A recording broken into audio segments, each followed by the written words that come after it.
O povo dos Gerais é uma gente que há mais de 2 séculos habita os Gerais da Bahia, mais precisamente nas margens dos rios e dos seus afluentes, com seu modo de vida simples, solidário, criativo, alegre, religioso, festeiro e guerreiro.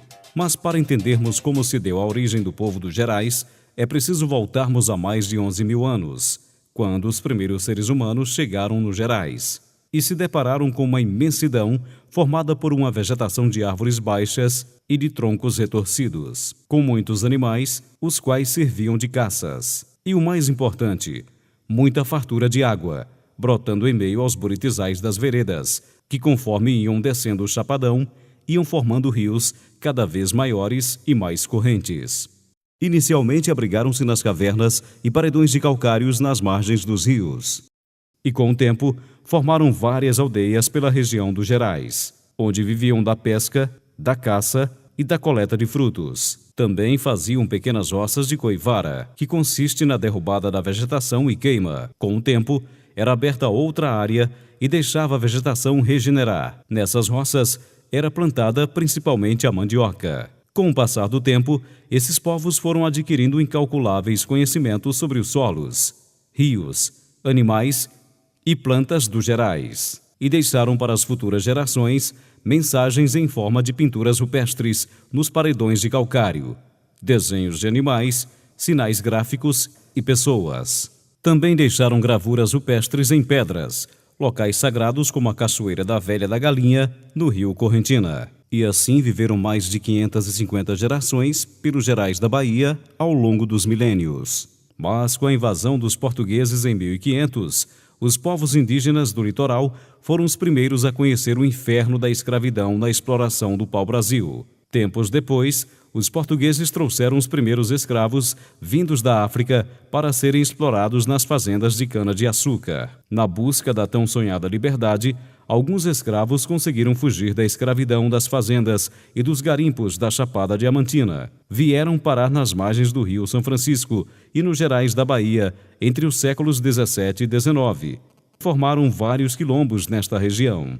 Porque a pessoa, quando ora sai, que nem eles saíram, eles querem ficar num local mais escondido, ainda com medo dos aflitos, que eles estavam lá muito afritados. E aqui era uma mata que aqui só tinha índio. Onde fizeram pequenas casas rústicas, com os mais diversos materiais. Essas casas eram somente de tiririca, sapé e tinha hora que até casca de pau. No início, para os quilombolas, não foi nada fácil conseguirem sobreviver com a escassez de alimento. Eles chegavam a dizer que até cipó de mucunã, eles pegavam modo de fazer, raiz de imbu, viu, relava, para não morrer de fome, logo quando ele chegou para aqui. E aí agora foi começando a trabalhar, plantar um pezinho de cana, plantar um pé de mandioca e vai. Aí agora eles foram sobrevivendo desse jeito. Alguns dos quilombos criados no oeste da Bahia ficavam próximos das aldeias indígenas, onde era compartilhada a mesma fonte de água. Aí os índios moravam aqui em cima no alto e só tinha água aí da onde o senhor viu e eu vim com a cana. Aí quando os índios iam descer, modo de apanhar água, aí o meu avô dizia: fecha as portas que está na hora dos índios pegar a aguinha deles. Eles desciam com as cabacinhas e apanhavam a água à tarde. E assim, por muitos e muitos anos, conviveram em harmonia entre si. Porém, com as expedições na busca de ouro e de novos escravos pelo sertão, por volta do século XVIII, os bandeirantes chegaram nos Gerais da Bahia e pelas aldeias e quilombos que eles encontravam, os habitantes eram massacrados e os sobreviventes escravizados. Depois de muita resistência dos índios, os bandeirantes venceram e assim criaram um povoado à margem do Rio Rico, chamado assim por conta da grande quantidade de ouro que eles encontraram. Povoado esse que deu origem à cidade de Correntina. E os poucos indígenas e os quilombolas que restaram do extermínio foram obrigados a fugir para locais isolados dos Gerais para escaparem da escravidão, onde criaram pequenos núcleos das margens dos rios ou das veredas com terras férteis. Assim nasceu o povo dos Gerais, formado principalmente por descendentes de índios e negros. A mãe da minha mãe foi pegada de dentro de cachorro, era índia. E aí eu saí com o sanguinho mais fraco, mas ainda saí tampando uma geraçãozinha também. Os meus avôs veio de Macaúba. Como diz, eles tinham a parte de Indra ainda. Agora eles resolveram ficar por aqui porque disse que o lugar tudo era vasto, tinha liberdade, né? Mas também por pessoas que fugiam das grandes secas que sempre castigavam o povo do sertão. Então meu pai saiu de Paratinga ainda garotinho, né? Correndo da crise, né? Naquela época que sem chuva e a coisa complicou, falta de água, falta de alimento. Então meu avô se mandou de lá para cá porque diz os mais velhos que a gente tinha que procurar melhora no entrar do sol. E achou por bem Correntina ser um lugar bem acolhedor e tinha bastante água, né? Sendo que muitas destas comunidades foram criadas em áreas onde no passado eram aldeias. Inclusive logo ali, próximo à casa de minha mãe, tinha lá a aldeia deles, né? As panelas dele, as xícaras dele, as vasilhas deles comer, a gente conheceu, né? Inicialmente, esses núcleos foram formados por poucas famílias. Quando chegou aqui, eu te explico, aí chegou meu avô Ezequiel, Valentino, Tiago, Fernando e Joãozão. 5 famílias. No tempo dos nossos bisavôs, mais ou menos 6 casas. Nesse Correio de Mutum, desse lado aqui, tinha 3 moradores. E daquele lado da Culá, era 4 moradores. Onde foram construídas casas de enchimento, cobertas com as palhas de buriti, ficando parecidas com as ocas das aldeias. Ia lá no brejo, tirava umas palhinhas, fazia um ranchinho, caía dentro. Que chuva não molhasse, mas para nós já estava bom. Uma boa parte delas era coberta com a palha do buriti. Era a casa falada de enxumento, pau a pique, né? Umas nem barro não tinha. Era tipo rancho mesmo. Eram as casas tudo de palha, faziam as paredes de enchimento. Depois foi que deu para construir, tampada de teia, de adobro. Era feito todo rancho falado, rancho beira-chão. Era uma casa com uma comieira, cobertura de palha, até topar no chão. Quem tinha dinheiro, quem tinha mais recursos, fazia casa chamada de adobo. Aproveitando a fertilidade do solo das veredas, fizeram pequenas lavouras de subsistência, com plantio do feijão de arranca e principalmente do arroz. Que era muito bom para plantar arroz, sabe? Quando você plantava um saco de arroz, você não colhia, dava muito arroz, sem tantos quartos de arroz. Dava muito feijão, a banana era muito boa, a mandioca, tudo como foi coisa, produzia bom. Plantava os brejos, naqueles pedaços que tinha espaço, plantava arroz, plantava suas hortas, plantava suas roças. As roças eram feitas do mesmo jeito que os índios faziam no passado. E o plantio deles era assim, eles iam, colocavam os brejos, faziam uma grenagem nos brejos onde era alto, nem precisava. Isso aí era uma fartura danada, não tinha briga para moer terra, não tinha nada, o cabo saía aí, colocava uma estaquinha, marcava os brejão, aí todo mundo respeitava. E por muito tempo, o povo do Gerais foi o maior produtor de arroz da região. O excedente da produção era comercializado. Nós apanhávamos muito arroz, que dava ponto para nós vender para fora. Nós botava 10, 12 quartas de arroz no sol, ia pro pilão, pisava durante uma semana, todo dia era tarefa. Quando dava no final da outra semana, meus pais faziam o cargueiro e levavam para posse. Ou que levasse para Correntina para vender em Correntina. Graças à fartura de água, tanto vinda da chuva como nas veredas. Chovia os 6 meses das águas, era chuva mesmo para encher córrego. Esses baixãozinhos aqui, eu conheci, como diz, caminho d'água aí nesse baixão, ia lá em Riba, que Piaba, ia lá no Gerais. O gado atolava aí nessas beiras de baixão, tinha vezes que era preciso arrancar gado. Falar a verdade, tinha água por todo canto, conheci várias lagoas, como a desse lado daqui, aí dentro do Gerais. Para irrigar as lavouras o ano todo, fizeram pequenos regos retirando águas das veredas. Pegaram e construíram um rego, isso muitos anos atrás. Plantava de tudo com essa água do rego. Era dividida a água que vinha lá dele, sabe? Era 6 dias para o povo lá embaixo, 6 dias para a família nossa. Tinham outras comunidades onde prevalecia mais a cana-de-açúcar, que era moída nos engenhos de madeira, para a fabricação da rapadura. A mais forte, na época, era a cultura da cana. Durante, que nós falamos aqui, o verão todo, a seca que a gente diga, era só fazer rapadura. Ou para a fabricação da cachaça feita nos alambiques de barro. Não tinha mais o alambique, meu pai levava para o seu Joaquim, ali na Boa Vista, fazer a pinga de metade. E lá o alambique era de barro, sabe? Acho que nele ali tem pouca coisa que vem ser cobre ou zinco. Eu sei bem que a parte dele principal é de barro. Já na parte de Gerais, era usado para o plantio de feijão catador e principalmente da mandioca.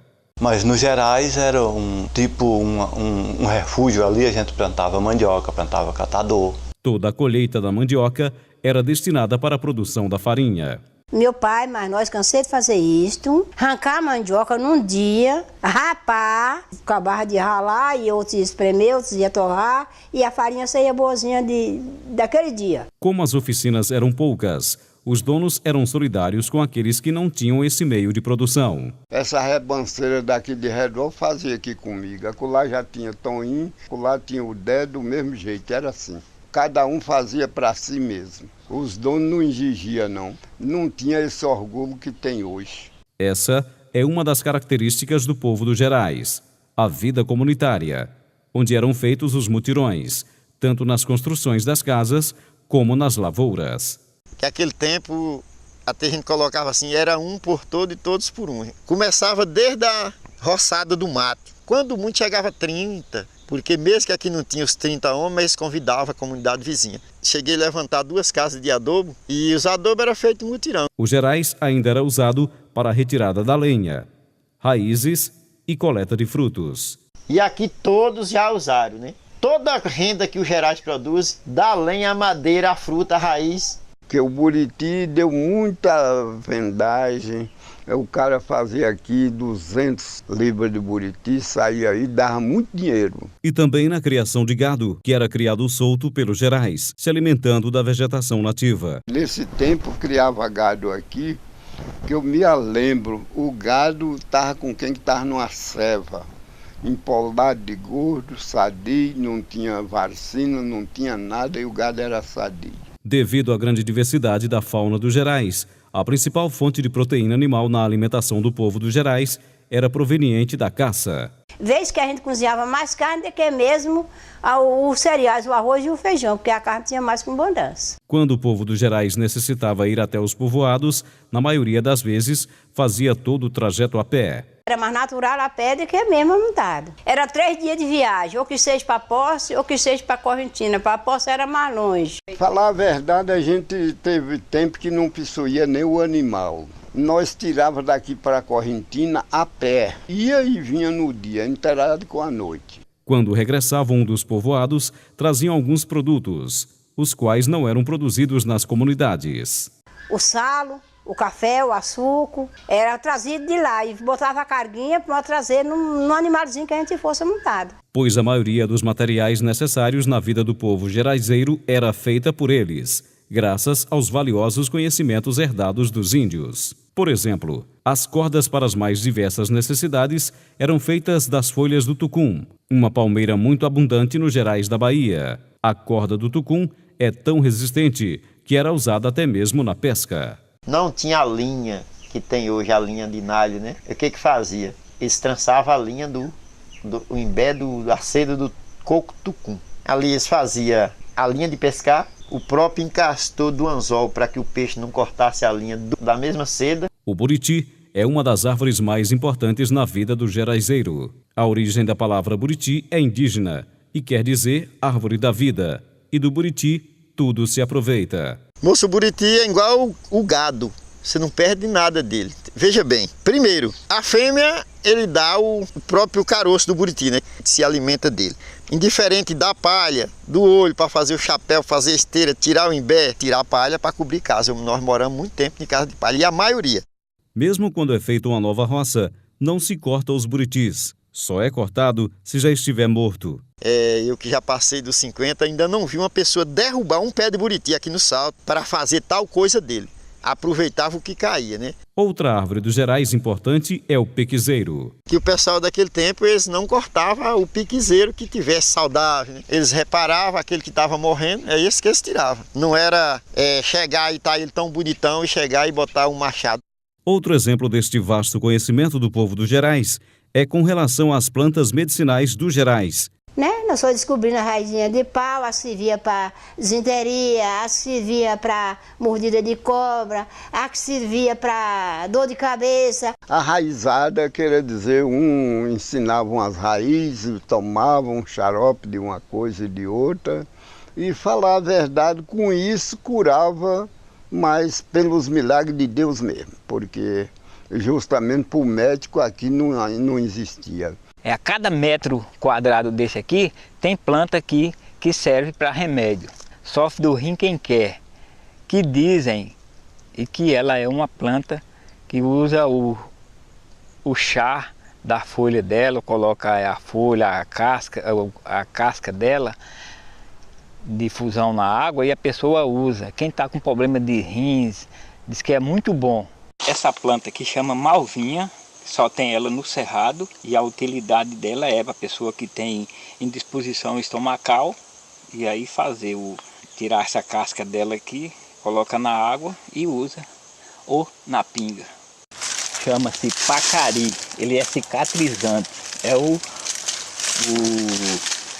remédio que o sertanejo usa quando tem um ferimento. Você tirar essa casca dele aqui. E aqui ele dá um encasco aqui, que isso aqui não vou tirar muito.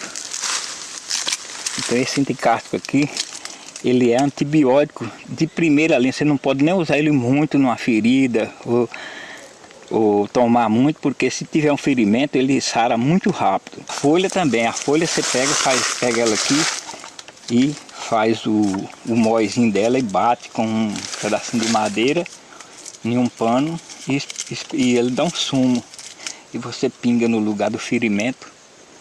Com 2, 3 dias tá cicatrizado. Tá bom, essa aqui é a mangaba. É uma planta também do cerrado que tem uma utilidade muito grande. É a questão do remédio para as mulheres que têm quinturas. E aí a raiz dela, a casca, o fruto, tudo serve para combater essas questões, pessoas que sentem quintura, nem só as mulheres como os homens também. A grande maioria das crianças nascidas nas comunidades geraizeiras vinha ao mundo pelas mãos das parteiras. A enfermeira daqui era eu levantar às madrugadas, às meia-noite, eles confiavam primeiramente em Deus e abaixo de Deus iam me apanhar onde tivesse, para salvar a vida. Lá eu passava 1 dia, 2, com essas companheiras para lá, para ajudar a salvar a vida delas. Olha, eu contei até 380 e eu deixei de contar. Uma característica do povo dos Gerais é a sua religiosidade, sendo que a maioria das festividades era relacionada à religião católica. Tinha meus avós que eles festejavam o Divino, a minha mãe festejava Santo Reis, Maximiano festejava São Sebastião. Encomendação, que chama encomendar as almas, né? Na época da quaresma, as pessoas vinham à noite rezar na porta da gente com as matracas, era muito bonito. Tinha as folia de Reis, e de São Sebastião teve. Eu mesmo festejei aqui uns 4 anos. Comemorar fogueira, né? Pelo São João, aí vinha as rezas, ladainha, Santa Luzia, São Sebastião, tinha o Santo Antônio. Cada um tinha o seu santo de sua fé. Tinha Divino Pai Eterno, tinha de São João, era festa em grosso, de Bom Jesus, era muito animado, de São Sebastião, Santo Antônio, todos esses santos, era muita alegria e muita função. Outra característica do povo dos Gerais é a alegria, pois além das festas religiosas, também tinha muitas outras festas. Era a sanfona pé de bode, era a viola, meu pai também fazia um barulhinho na viola. Às vezes tinha um movimento, não tinha ninguém que tocasse, e chegaram a tocar o berimbau, né? O berimbau feito aqui para nós, da casca do buriti, tira uma vara qualquer, enrola e escolhe ela que tem delas que dá o som perfeito, né? E chegava a dançar e amanhecer o dia, né? A partir do ano de 1970, a vida do povo dos Gerais mudou de pernas pro ar, com a criação do projeto de reflorestamento do oeste da Bahia, pela ditadura militar, cujo objetivo era o desmatamento de mais de 4 milhões de hectares dos Gerais para o plantio da monocultura do eucalipto e do pinho, o que gerou uma onda de grilagem por todo o oeste da Bahia, incluindo os territórios do povo dos Gerais. Essas empresas chegou primeiro lá no Rio das Éguas, que nem a Floresta Minas, chegou lá e foi bangindo para cá. Depois entrou a Planta 7. A Planta 7 foi tão desaforada que ela queria desalojar nós daqui da casa. Quando o povo percebeu, alguém já tinha vendido uma parte, que me disse, que foi grilada, né? Então o povo nosso já começou a levar a pior daí. Esse pessoal que vinha de fora e comprava pequenas grebas dos próprios moradores. E ali foi entrando e tomando corpo. Quando veio a grilagem, um veio comprando uma posse de um aqui e invadindo a outra lá no Deus me livre e comendo esse terreno tudo pelo meio.